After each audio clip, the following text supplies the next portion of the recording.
Ser podcast. La Ventana con Iñaki de la Torre.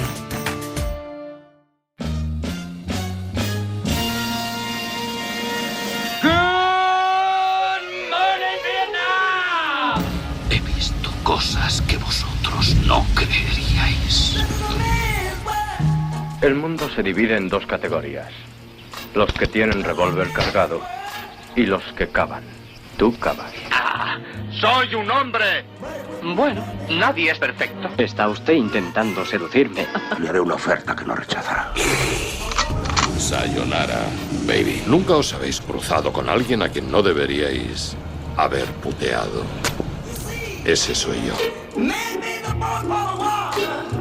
La Ventana del Cine, con Carlos Marañón.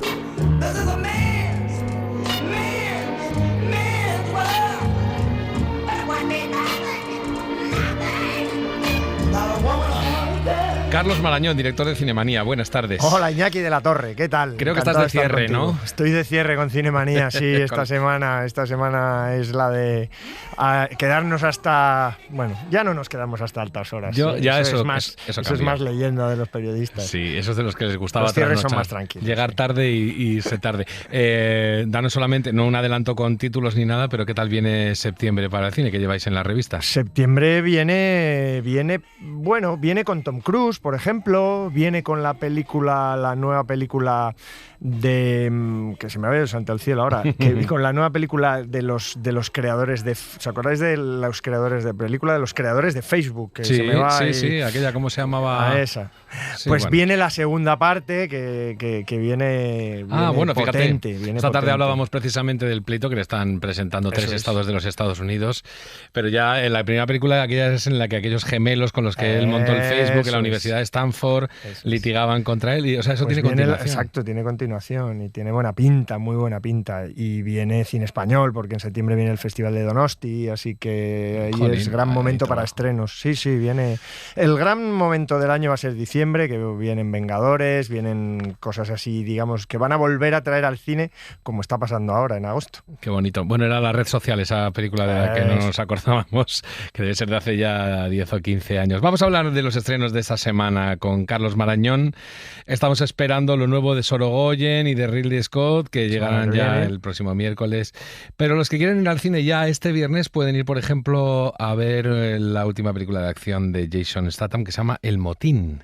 Eso es, Jason Statham, un género en sí mismo, diríamos, ¿no? Es un actor que ya es absolutamente reconocible. Fíjate, yo le doy un valor a este hombre que viene del deporte, porque él era lo que se llama clavadista. Él hacía salto en piscina, digamos, salto olímpico. Uh-huh. Llegó a estar preseleccionado en el equipo olímpico, no llegó a disputar Juegos Olímpicos, pero sí que es un gran saltador de trampolín. Y su salto al cine, en este caso, fue gracias a Guy Ritchie, las películas Lock and Stock, Snatch. Ahí su presencia, digamos, que hizo que ahora mismo sea el rey de las sagas de acción, digamos. Pero es curioso porque no ha sucumbido a la llama, a los cantos de sirena, ahora que tenemos la Odisea, de las películas de superhéroes. No ha hecho películas de superhéroes, es curioso. Para que no caiga quién es, y sino que lo miren en el móvil, Jason Statham es este hombre así de mediana edad, calvo. A mí me recuerda un poco a Bruce Willis, digamos, el chasis corporal, pero también el tipo de películas que hizo mucho tiempo Bruce Willis. Británico, una fuerza de la naturaleza, muy potente físicamente. Después empezó a hacer, ya te digo, sagas. La saga Transporter, la saga Crank, está en Los Mercenarios, que va a llegar la cuarta entrega ahora. The Mechanic, El Protector. Uf. Entró en Fast and Furious en la sexta y ya está hasta la 10ª y le tendremos ahí. Y ahora incluso ha encontrado el filón de Los Tiburones con Megalodón, que también ha tenido saga, se enfrenta incluso a los tiburones. La verdad que es una presencia, digamos, no es Laurence Olivier, digamos. No, claramente. Pero sí que aquí en esta película, en El Motín, pues es más de lo mismo. No es una película cutre, digamos, porque este hombre sí que ha hecho alguna de estas sagas, son un poquito más cutres. Es una saga dirigida por Jean-François Richet, que dirigió. Este es un director de origen francés que se instaló en Hollywood y dirigió Asalto al Distrito 13, que era un remake de la película de John Carpenter. Era muy buena y esa. ha hecho películas, bueno, curiosas. Hizo con Gerard Butler, hizo El piloto, que también es una película como de supervivencia. Sí. Y él aquí... pues lo que hace es destrozar cráneos, disparar a diestro y siniestro.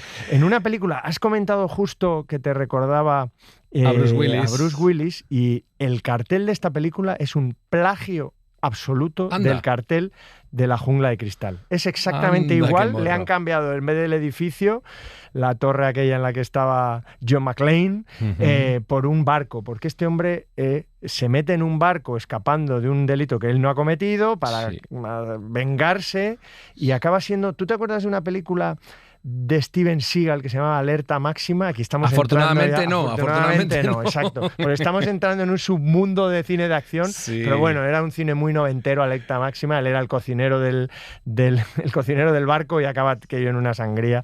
Pues esto es parecido. Sí, porque aquí decís, muy además, parecido. en Cinemanía es tan parecido que decís que está chafando cráneos toda la película. Exacto, y le llamáis el chafacráneos. Terminator británico. Totalmente. Pero la peli, fíjate, a pesar de eso, tiene cierta tensión sostenida que aguanta muy bien hasta que el hombre dice, basta, ya no puedo más. La intriga de qué hace este hombre en el barco, encuentra además ahí una trata de inmigración, inmigrantes ilegales, en fin, todas esas mafias, pero hasta que el hombre no estalla en golpes y estalla en tiros, la verdad que la película... que dura 90 minutitos, o sea que el que quiera pasar un ratito Sí, está sin desapañada. pensar nada absolutamente, Esquivando golpes. aquí está. Pues si la quieren opción. unos bofetones en versión original, son estos. Step into a world where there's no one left but the very best. No Got the intel package on Cole Reed. Born and raised in London. Father was a cop, grandfather was a cop. Y si quieren bofetones en español, son estos. He recibido la información sobre Cole Reed. Nació y creció en Londres. Padre policía, abuelo policía. Y ha acabado trabajando a las órdenes de su padre en la investigación de una operación de tráfico humano. Si tú tuvieras que ¿Y por qué decir, Carlos abandonó el Marañón, ¿para quién vale más esta película? ¿Para franja de edad? Franja de edad, sobre todo juvenil, o personas eso que no quieran pensar demasiado en el cine. Cumple su cometido, o sea, no te va a engañar nada. Exactamente lo que piensas es lo que te vas a encontrar. Sí. Pero en esta semana de transición, quizás una semana para rescatar también títulos. Si esta es la más grande de las pelis de la semana, igual es una semana como para hacer parón, repasar qué no has visto de los estrenos, Odiseas, Spider-Mans, Final de Street, Dinosaurios, Obsession, Toy Story, y puedes recuperar una de esas. Pero esta es la grande de la semana, es esta. Bueno, vamos a una más pequeña y que no hay bofetones, pero hay cosas peores. Esto está basado en hechos reales.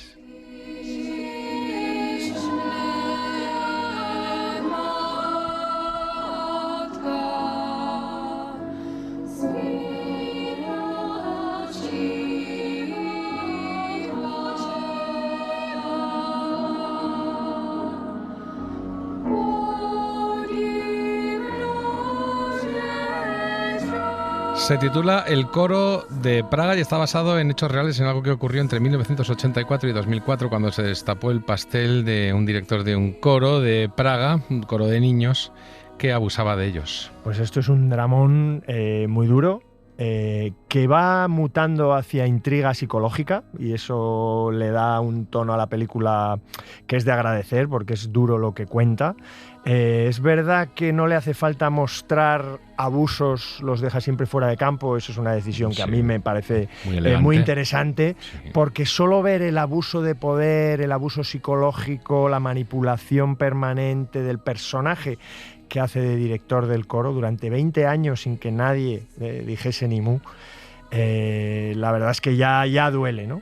Pero es que además este personaje que digamos que utiliza todas las armas, utiliza también la seducción. Es un personaje seductor, es un personaje con cierto atractivo físico, y eso hace que incluso provocara la rivalidad entre sus víctimas. Sus víctimas, en teoría, se peleaban por ver quién era la favorita a los ojos de este monstruo, que está fantásticamente digamos, interpretado por Juraj Loh. Esta es una película checa, no vamos a encontrar aquí estrellas, digamos, del cine. Es una película cuyo cuyo título, a mí me gusta mucho más el título original, que se llama Broken Voices, Voces Rotas. El coro de Praga es menos evocador, digamos, es más claro, digamos, es un coro y efectivamente, y para situarnos en la acción en la Checoslovaquia de antes de la caída del telón de acero, para era entendernos. Checoslovaquia, que ahora ya son dos repúblicas. República Checa y Eslovaquia, y hasta los años bien entrados los 90, o sea que ha vivido en todas las épocas ha habido monstruos de este tipo, ¿no? Tiene un punto esta película, digo, en la perspectiva a la de Alberto San Juan de este invierno, que no recuerdo, pero que también era un cura abusador. Es verdad, no, digamos que hay más efectismos en la película, ¿no? Es más coral, las chicas, hay muchas chicas que participan, que hay una interacción entre ellas de todo tipo, relaciones de amistad, relaciones de rivalidad, como te digo, quien quiere escalar es un coro muy profesional, hacen viajes, van a todas las partes del mundo, es un coro absolutamente importante, digamos, sabes que no es una cosa que se quede en la intimidad de... No, eso me está refiriendo a la película hay La Luz. ganancia de todo tipo, ¿no? Y entonces la verdad que el torbellino emocional de una chica de las que entra con 13 años a este lugar absolutamente contaminado, la verdad que se hace interesante. La película es una película muy correcta, académica en sus formas, digamos, es un drama, digamos, bien narrado, bien contado, muy bien protagonizado, muy bien interpretado y bueno. Ahora hablamos más detalles de esas características cinematográficas que decías tú. Vamos a escuchar el tráiler en versión original. Ta moje ségra. U nás taky zpívá. Fakt? Jseš v přípravce? Zatím. Y esta es en versión doblada. Esta es mi hermana. También está en el coro. ¿Dónde? ¿En el grupo B? Por ahora. Quería preguntarte, en cuanto a la cuestión formal, yo tengo siempre la idea de que el cine de los países del este, del antiguo telón de acero, es un cine así seco, poco ambientado, de unos diálogos muy directos, en fin, sin demasiada poesía. No sé cómo es esta película. Lo fue en su momento. Fíjate, lo de la poesía no te lo compro, ¿eh? Bueno. Lo de la poesía me no te lo refería compro. un poco adorno. Pero sí que, obviamente, de alguna manera, la gente que era crítica con el sistema, porque había también otro tipo de cine que no era el que nos llegaba. Muchas veces simplificamos mucho el cine rumano porque nos llegan películas a través de festivales a España, no nos llegan, hacen las mismas comedias que hacemos nosotros, porque además los productos son... O sea, que en cada país hay muchos prototipos, hacen las mismas películas de acción que se quieren parecer a las de Hollywood o las que son para las plataformas. Lo que destacamos de vez en cuando es que hay un grupito de cineastas que se salen de esa norma general y que nos presentan un cine que tiene particularidades. Este es un cine...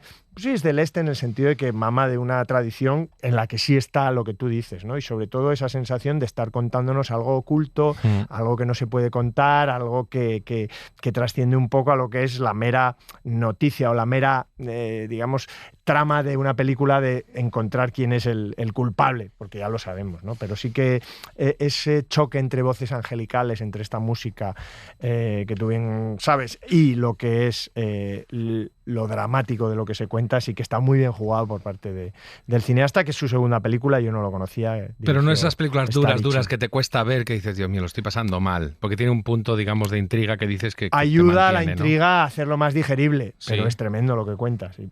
Qué cosa. Vamos a la siguiente película, nos vamos a Túnez. Da, da, da. Da, da. Oh. Si Dieu va mí. Para nosotros está muy de actualidad por Ceuta, desgraciadamente. Es una película que se llama Prometido el cielo y nos habla del drama migratorio. La película se centra en la historia de 4 mujeres migrantes unidas por circunstancias muy distintas, cada una, eso por supuesto no lo vamos a desvelar. Una es pastora evangélica, marfileña, que vive en Túnez, en fin, es una combinación difícil, quiero decir, cinematográficamente, pero creo que muy rica, ¿no? Muy rica. Una de ellas es la gran protagonista porque es la que reúne o acoge en su casa a, digamos, inmigrantes. Estamos hablando de inmigración en Túnez, como limbo digamos, como espacio a la espera de dar el salto a un lugar todavía, bueno, más prometedor. Claro. Son costamarfileñas. Sí, sí, sí. La protagonista ya lleva unos años ahí, exacto, lleva unos años ahí. Lo que dices es pastora evangélica, con lo cual le incorpora también al personaje un perfil esperanzado, pero también un poco, digamos, bueno, excesivo, ¿no? Con ese tono de misa evangélica. Y la película es un acto de resistencia. En realidad lo que nos está contando es cómo sobrevive estas personas ahí, tres personajes. Luego hay otra joven estudiante y hay otra madre que tiene una hija en Europa y que ve como un cuarto personaje, que es una niña que llega de forma dramática también a Túnez, pues ellas la acogen como a su hija también, ¿no? Entonces, entre esas cuatro personajes, junto a todo lo que les pasa en un país que, bueno, también es racista con los que llegan de fuera, como Túnez, se establecen una serie de relaciones que a veces son un poco caóticas.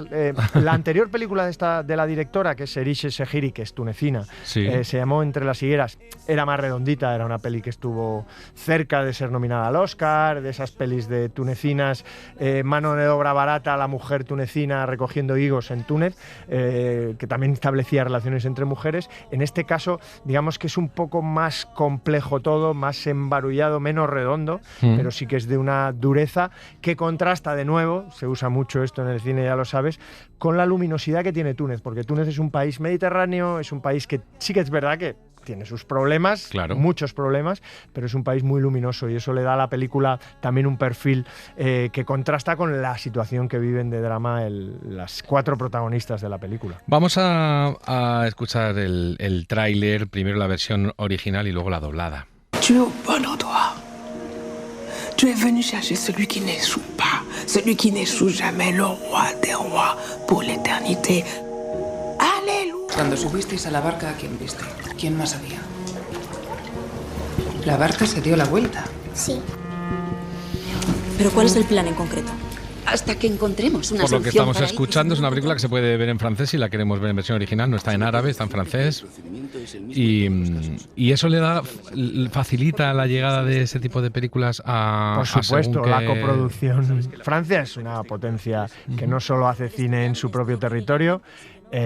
Francia, digamos que apadrina de forma muy amplia una cantidad de territorios y coproduce cine que luego, por supuesto, esta película estuvo en Cannes de hace 2 años, no en el de 2016 sino el de 2025, y esas películas después tienen una salida mucho mayor gracias a que está Francia apoyando. La lengua no solo por es el importante, idioma, es porque está apoyando un productor francés. No solo por el francés. idioma, porque digamos que Túnez siempre ha tenido también mucho vínculo con Italia, ¿no? Y parte del problema migratorio además está vinculado a las políticas europeas y a las políticas italianas respecto a lo que le pasa a las protagonistas. Oye, a mí me ocurre una cosa con las películas africanas cuando no son lo que llamamos occidentales, porque eso incluye también Hispanoamérica, es que la gestualidad es distinta, nos choca un poco.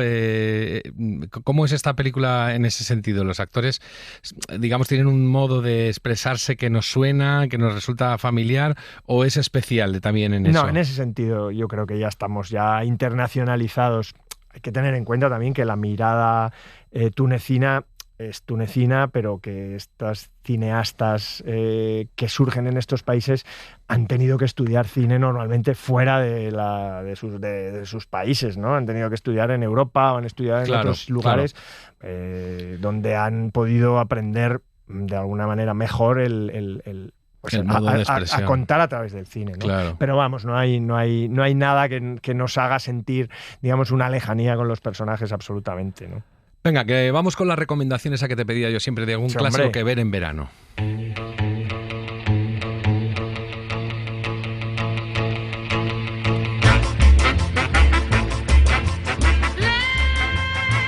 ¿Qué película es esta que mandas una tan maravillosa? Maravillosa.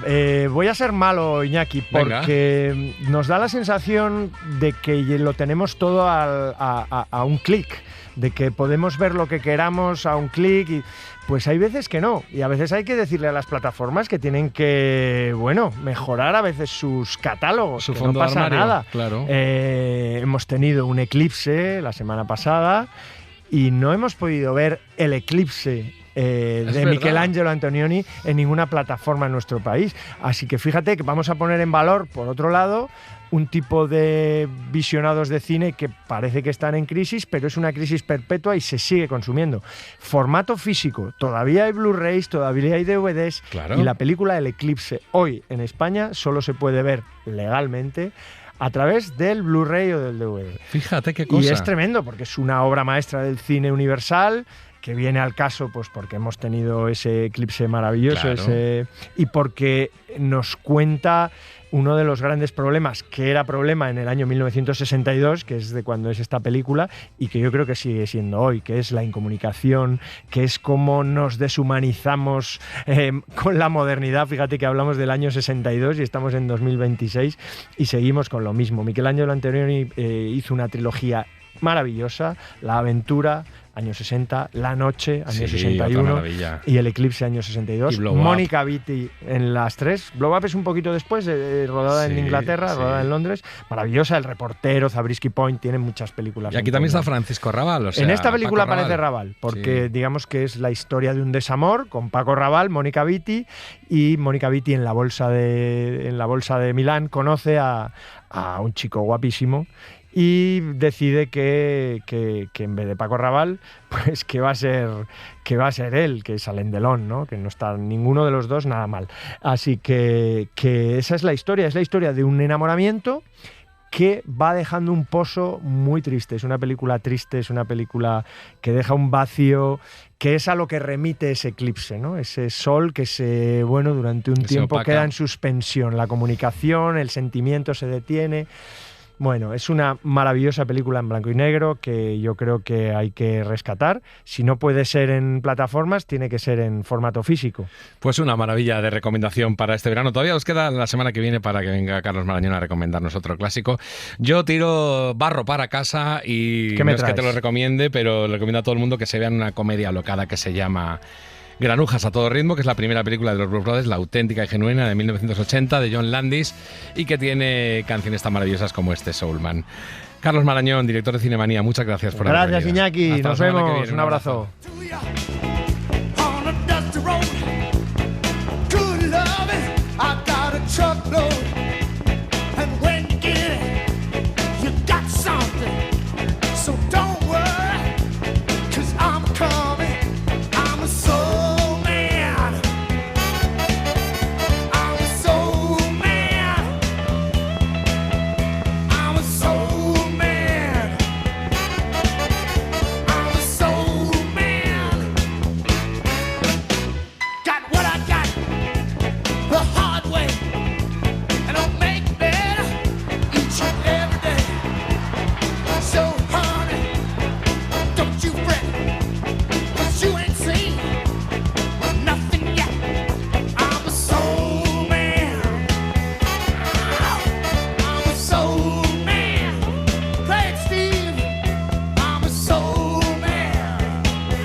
Para no perderte ningún episodio, síguenos en la aplicación o la web de la SER, Podium Podcast o tu plataforma de audio favorita.